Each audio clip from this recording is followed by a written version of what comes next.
Isang magandang gabi sa ating lahat. Isa na naman pong istorya ng pag-ibig, pagsubok at pag-asa ang ating babasahin ngayong gabi na pinamagatang sa gitna ng mga pagsubok. Sir Nel, ang istoryang ito ay ibabahagi ko sa inyo. Istorya po ito ng aking mga magulang. Itago nyo na lang po ako sa pangalang Lyra. Nagkakilala sina Lara at Elian noong sila'y nasa high school pa. Hindi man sila agad naging magkaibigan, madalas silang magkatabi sa klase. Magtutulungan sa mga proyekto at magpalitan ng baon. Sa tagal ng kanilang samahan, Sir Nel, naging matatag ang kanilang pagkakaibigan. Tipong alam na nila ang isa't isa kahit wala ng salita. Sir Nel, hindi naging madali ang buhay. Si Elian ay nagtrabaho agad pagkatapos ng high school upang makatulong sa kanyang pamilya.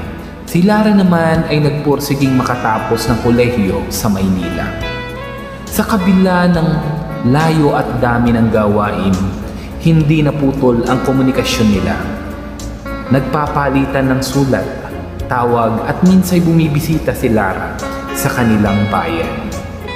Sir Nel, pagkatapos ang ilang taon, bumalik si Lara sa kanilang bayan bilang guro sa pampublikong paaralan. Dito muling nagtagpo ang kanilang landas. Si Elian naman ay may sariling maliit na talyer. Muling nabuhay ang samahan. Mas malalim, mas espesyal. Hanggang sa isang araw, sa ilalim ng punong mangga, kung saan sila madalas tumambay noon, inamin ni Elian ang matagal na niyang nararamdaman para kay Lara.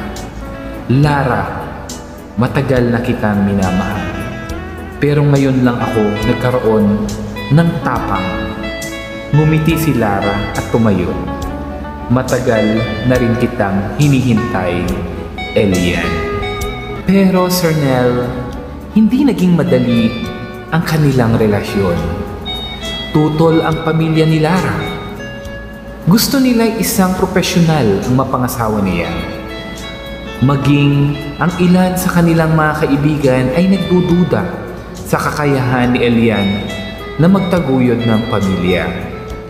Sir Nel, nadagdagan pa ng problema nang nagkaroon ng malaking sunog sa talyer ni Elian. Gusto na sanang sumuko ni Elian, ngunit si Lara ang naging lakas niya. Hindi kita pipiliin lang kapag madali. Pipiliin kita kahit mahirap. Nagtiyaga sila. Tumulong si Lara sa pagbangon ng negosyo ni Elian. Naghintay sila, nag-ipon at patuloy na pinatunayan na ang tunay na pag-ibig ay hindi nasusukat sa yaman, kundi sa tibay ng samahan. At sa wakas, Sir Nel, pagkaraan ng ilang taon, sa wakas ay nakuha nila ang basbas ng mga magulang ni Lara.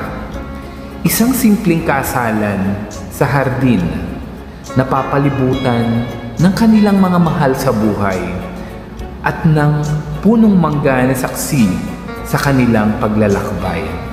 Habang nagsasayaw sila sa gitna ng gabi, bulong ni Elian kay Lara, "Simula pa lang ito, pero salamat sa hindi mo pagsuko."